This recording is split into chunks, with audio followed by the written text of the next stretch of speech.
Cycle puncture అయిందంట sir, అందుకే బస్సులో వెళ్ళింది సార్. అవునా? అవును సార్.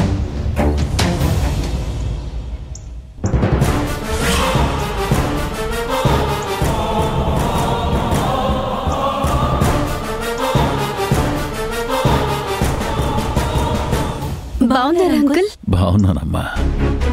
అమ్మా గాయత్రి, ఆనంది కంపెనీకి వెళ్ళిందని చెప్పానమ్మా, మీరు మాట్లాడుతూ ఉండండి. ఇదేనా అంకుల్ రావడం? అవునమ్మా. మీరు వస్తున్నట్టు ఆనందికి ముందే చెప్పలేదా?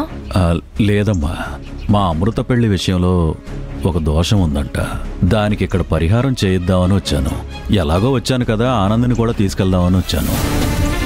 అవునా? కాస్త ముందే వచ్చుంటే తన కంపెనీకి వెళ్ళేది కాదు కదా అంకుల్.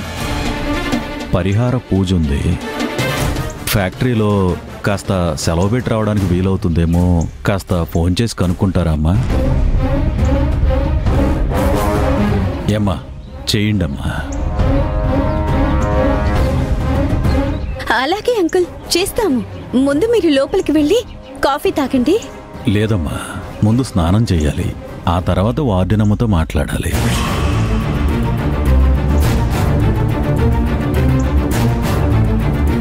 మేడం పూజ చేసుకుంటున్నారు, అరగంట టైం పడుతుంది. ఈ లోపు మీరు స్నానం చేసి రండి అంకుల్. అలాగేనమ్మా. బాబాయ్, బాబాయ్. చెప్పమ్మా. అంకుల్ ఫ్రెష్ అవుతారంట, మీ రూమ్కి తీసుకెళ్ళండి. అలాగేనమ్మా, రండి సార్. వస్తానమ్మా.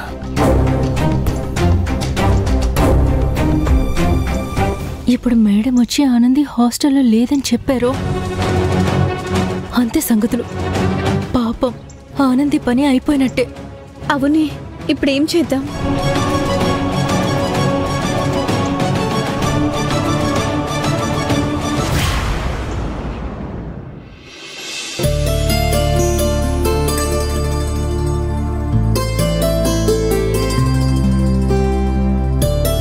అమ్మా, ఈ కూరగాయల మీద చెయ్యి వేయద్దు. ఎందుకని? ఒక ఆవిడ అనాథాశ్రమం కోసం ఈ కూరగాయలు కొనుక్కున్నారు. అవునా? ఎవరా పుణ్యాత్మురాలు? అదిగో ఆ కారులో ఉన్నారమ్మా.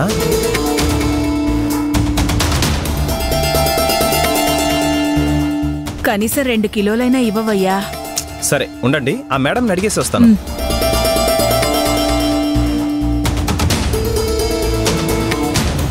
మేడం,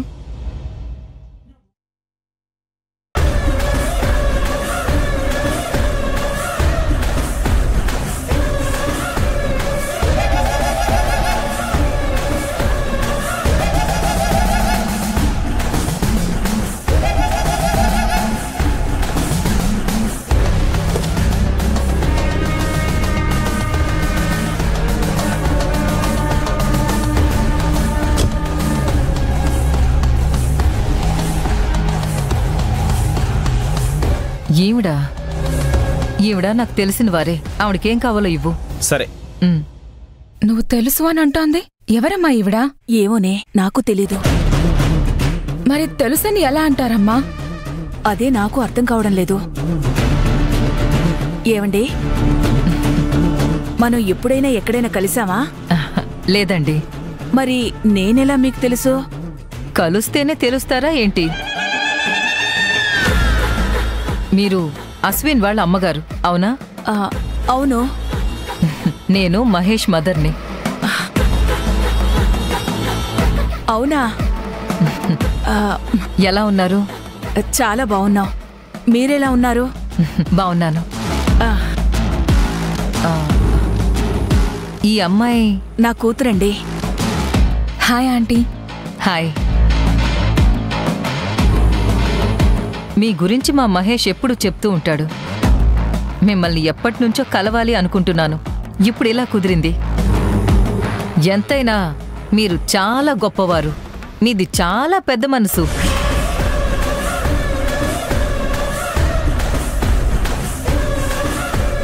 ఎంత పెద్ద మనసు కాకపోతే పెళ్ళిడికొచ్చిన అమ్మాయికి, అది హాస్టల్ నుంచి తన క్యారెక్టర్ బాగోలేదని గెంటేసిన అమ్మాయికి మీ ఇంట్లో స్థానం ఇచ్చారు.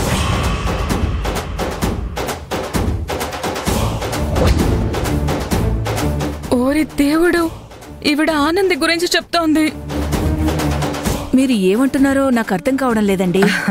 భలే వారే, ఏమీ తెలియనట్టు అలా మాట్లాడతారే. అమ్మా, మనం ఇంకో షాప్కి వెళ్ళాలి కదా, పదమ్మా వెళ్దాం. ఉండవే, హాస్టల్ గీస్టల్ అని ఏదో అంటున్నారు. అదేం లేదమ్మా, మనం వెళ్ళాలి పదా. ఆగమంటున్నాను కదా. ముందు ఆవిడేం చెప్తున్నారో విని తర్వాత ఇంకొక షాప్కి వెళ్ళాలా వద్దా, మీ అన్నయ్య సంగతి తేల్చాలా అనేది చెప్తాను. మీరు చెప్పాలనుకున్నదేదో సూటిగా చెప్పండి. మా కంపెనీలో పనిచేసే ఆనంది ప్రస్తుతం మీ ఇంట్లోనే ఉందిగా. కుటుంబం మొత్తం ఆనందిని పోషిస్తున్నారంట కదా.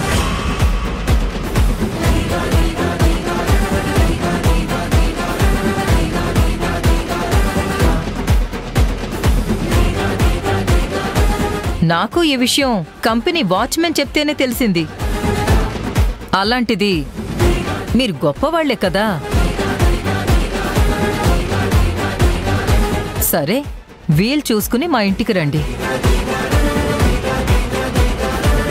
వీళ్ళకి కావలసినవి ఇచ్చేసి మిగిలినవి ఆశ్రమానికి పంపించండి. అలాగే మేడం. వస్తానండి.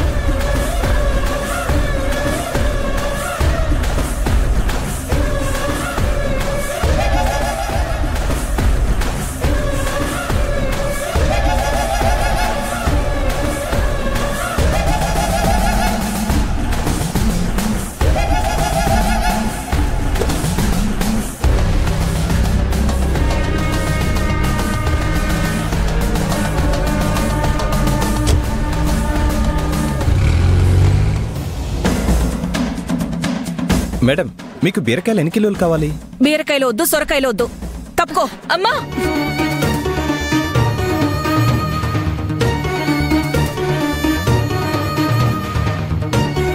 ఆనంద్కి మళ్ళీ కాల్ చేసి చూద్దాం.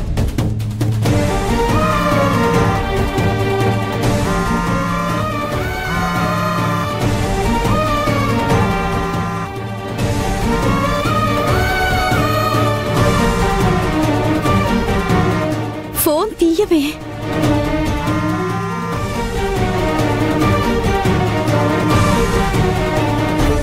అమ్మా, నా మాట వినమ్మా. అమ్మా, ఆగమ్మా. ఎన్ని తప్పులు చేసినా పోన్లే పాపం అని ప్రతిసారి క్షమిస్తున్నానని ఇంతకు తెగిస్తాడా? చెప్తా. అమ్మా, అమ్మా, ఆగమ్మా. ఆవిడదో చెప్తే నువ్వు అన్నయ్యను అనుమానిస్తావా? అశ్విన్ మీద అవ్వండాలు వేసి అబద్ధం చెప్పాల్సిన అవసరం ఆవిడికేంటే?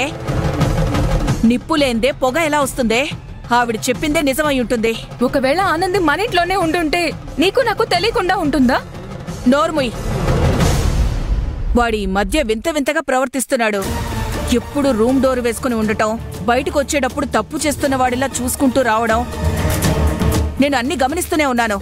అలా ఎందుకు చేస్తున్నాడో ఇప్పుడు అర్థమైంది. అనవసరంగా నువ్వేదేదో ఊహించుకుంటున్నావమ్మా. గుమ్మడికాయలు దొంగెవరంటే భుజాలు తడుకున్నట్టు ఏంటే ఎప్పుడు వాడి మీద గొడవ పడే నువ్వు వాడికి సపోర్ట్గా మాట్లాడుతున్నావు? ఇందులో నీకు కూడా భాగం ఉందా? అయ్యో, అలాంటిదేం లేదు తల్లి. నీకు తెలీదు కదా? అయితే నోరు మూసుకుని పద.